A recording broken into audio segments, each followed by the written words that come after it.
Hello दोस्तों, आप सभी का the logical Indian YouTube channel पर बहुत बहुत स्वागत है। मैं हूं एडवोकेट पंकज कुमार त्रिपाठी, लखनऊ से। दोस्तों, अमर उजाला अखबार में छपी खबर के मुताबिक 3 फरवरी 2025 को प्रयागराज के कुंभ मेले में हिंदू राष्ट्र का पहला संविधान पेश किया जाएगा। उसका प्रारूप सबके सामने आएगा। वैसे तो उसके एक एक बातों पर चर्चा तभी होगी जब वो पूरा का पूरा प्रारूप हम सबके सामने आ जाए, लेकिन अखबार में जैसा कि दावा किया गया है कि हिंदू राष्ट्र संविधान के जरिए जाति व्यवस्था समाप्त की जाएगी। जहां तक मैं महसूस करता हूं, भारत में हर कोई व्यक्ति जो हमारे संविधान को मानता है वह जाति व्यवस्था से भी पीड़ित है और उसे समाप्त करना चाहता है।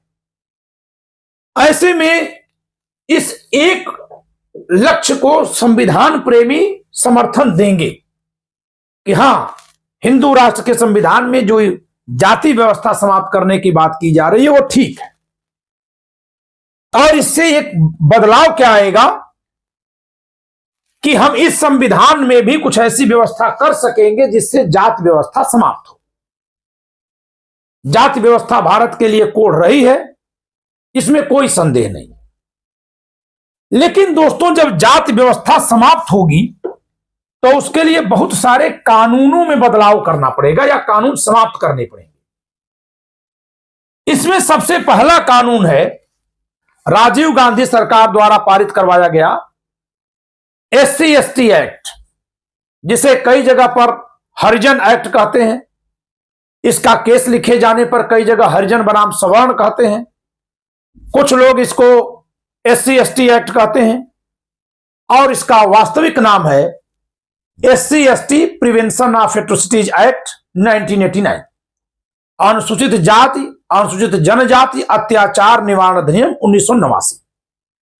तो क्योंकि ये जाति पर आधारित कानून है, जो अनुसूचित जाति की श्रेणी में रखी गई जातियों में से किसी के विरुद्ध या अनुसूचित जनजाति की श्रेणी में रखी गई किसी जाति के किसी व्यक्ति के विरुद्ध, इन दोनों जातियों से बाहर के किसी व्यक्ति द्वारा किए गए अपराध को विशेष रूप से दंडनीय बनाने की बात करती है। इस कानून में ऐसा कहा गया है।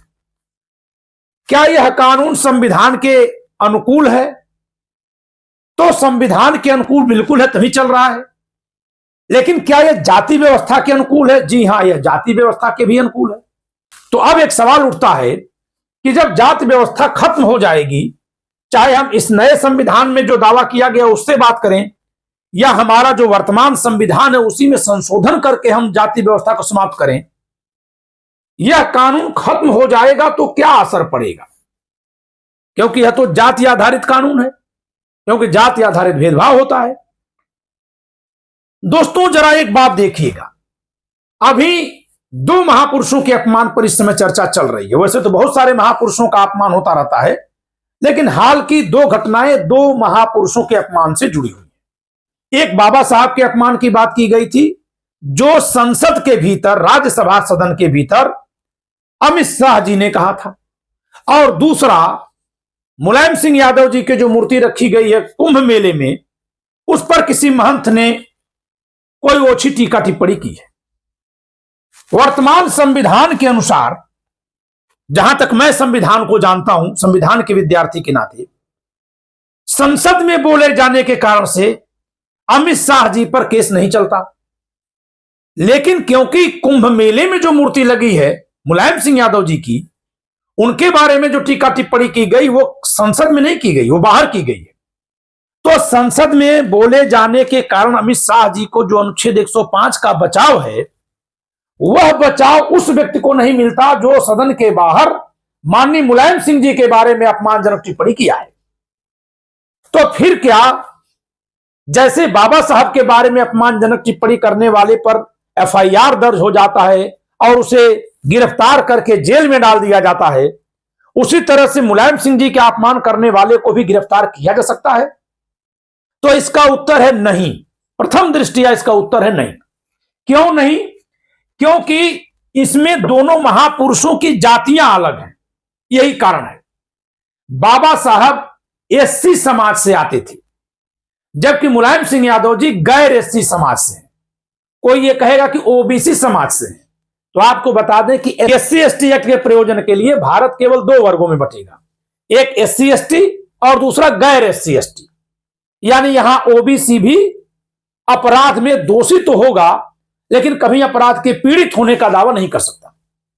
तो इसमें एक प्रावधान जो मोदी जी की सरकार ने संशोधन करके करवाया है, जो पहले नहीं था, उसके अनुसार एससी एसटी समाज में पैदा हुए महापुरुष, जिनमें उस समाज के लोगों की आस्था है, श्रद्धा है, उनके लिए अपमानजनक टिप्पणी करना भी अपराध है। जबकि अन्य समाज में पैदा महापुरुषों के प्रति टिप्पणी करने को कहीं किसी कानून में विशेष रूप से अपराध नहीं बनाया गया है। तो ये महापुरुषों का जो बंटवारा कानून में कर दिया गया, ये जाति आधारित है। तो जब जाति व्यवस्था खत्म हो जाएगी तो दो में से एक विधान होगा, या तो किसी भी महापुरुष का अपमान करना अपराध नहीं रहेगा, जैसे महात्मा गांधी का अपमान लोग रोज करते हैं, कहीं कोई अपराध नहीं माना जाता, बल्कि महात्मा गांधी का अपमान तो उस समाज के लोग भी कर देते हैं, गंदी भाषा में उनके लिए गाली गलौज लिखते हैं, जिस समाज को संरक्षित करने के लिए विशेष कानून लिखा हुआ है। तो इसका एक प्रभाव यह होगा कि किसी भी महापुरुष के अपमान पर कोई विशेष कानून नहीं रहेगा। जो सामान्य कानून होंगे, जिसमें दिए गए बयान पर दंगा बलवा भड़कने की आशंका पर जो कानून लगते हैं, शांति भंग का प्रयास करने का जो केस लगता है, उस तरह की धाराएं लगेंगी, कानून लगेंगे। और या फिर महापुरुषों की जाति और उनके धर्म का भेदभाव किए बिना सीधा एक कानून बनेगा कि किसी भी महापुरुष के लिए अपशब्द बकना उस कानून के अंतर्गत इतने दंड से दंडनीय है। अब सवाल यह उठता है कि जब हमारा संविधान समानता की बात करता है, तो फिर इस कानून के तहत महापुरुषों के अपमान पर असमान कानून बना देना क्या इस संविधान से मेल खाता है? क्या इससे जाति व्यवस्था को बढ़ावा नहीं मिलता? खास करके जब मुलायम सिंह यादव जी के लिए अपमानजनक टिप्पणी कुंभ मेले में हुई है, तब इस पर चर्चा आरंभ हो रही है। और यहीं से हिंदू राष्ट्र के संविधान की यह बात मेल खा जाती है आज की आवश्यकता से, जिसमें यह दावा किया गया है कि संविधान के अंतर्गत जाति व्यवस्था समाप्त कर दी जाएगी। तो जाति व्यवस्था तो हर कोई समाप्त करना चाहता है, लेकिन फिर जात के आधार पर महापुरुषों तक को जो दुनिया से गुजर गए, उनमें से कुछ महापुरुषों के अपमान को अपराध माना जाना, जबकि शेष अन्य महापुरुषों के अपमान को अपराध न माना जाना, यह तो जाति व्यवस्था का एक ऐसा विस्तार है जो महापुरुषों तक को जातियों में बांट दे रहा है, और जो संविधान में लिखे गए समानता के सिद्धांत का विरोधी है। दोस्तों, संविधान में तो समानता की बात लिखी है, लेकिन बहुत सारे ऐसे भेदभावकारी कानून बन रहे हैं जिनसे संविधान सवाल के घेरे में आ रहा है।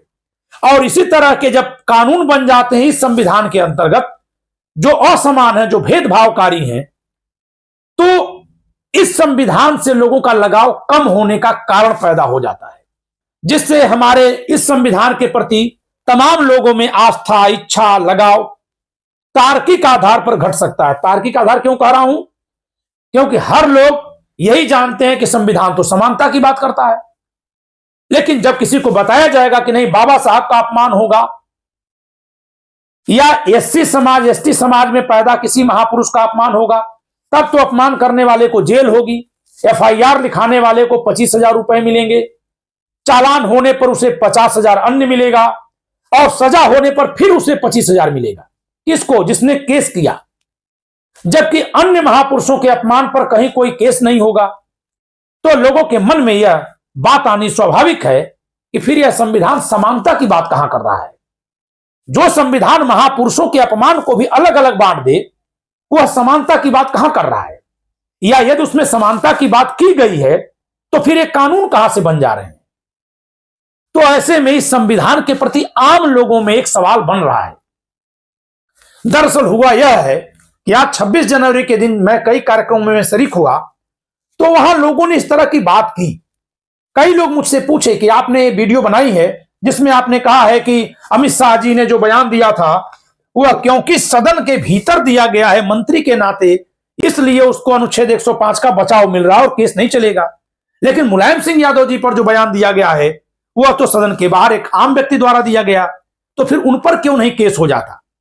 और जब मैंने ये उत्तर बताया कि भाई दोनों की जातियों का अंतर है और इस नाते जो जाति आधारित कानून है उन कानूनों में इनके बाबा साहब के अपमान पर तो सजा है, लेकिन अन्य महापुरुषों के अपमान पर कोई सजा नहीं है, तब लोगों ने मुझसे पूछना शुरू कर दिया कि भाई आप तो संविधान के विद्यार्थी घोषित करते हैं।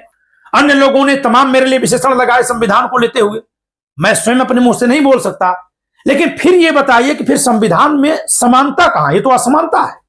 और तभी उनमें से तमाम लोगों ने कहा कि हिंदू राष्ट्र का जो संविधान जिसकी बात आप कर रहे थे उसमें तो जाति व्यवस्था समाप्त करने की बात आ रही है। तो यदि जाति व्यवस्था खत्म हो गई तो फिर ये महापुरुषों के अपमान और सम्मान को जो जात के आधार पर अलग अलग कानून में कहीं अपराध बनाया गया कहीं नहीं बनाया गया है, ऐसी व्यवस्था है, यह सब तो समाप्त हो जाएगा। तो यहीं से यह बात निकली थी, सवाल निकला था। मुझे लगा कि यह बात आपके बीच जानी चाहिए। और बात यह है कि जब हमारा संविधान समानता की बात करता है, समानता के सिद्धांत पर आधारित है, खासकर उस असमानता को दूर करने की बात करता है जो जाति आधारित थी, तो फिर हम इसी संविधान के अंतर्गत जाति आधारित और समानता वाले कानून कैसे बना ले रहे हैं?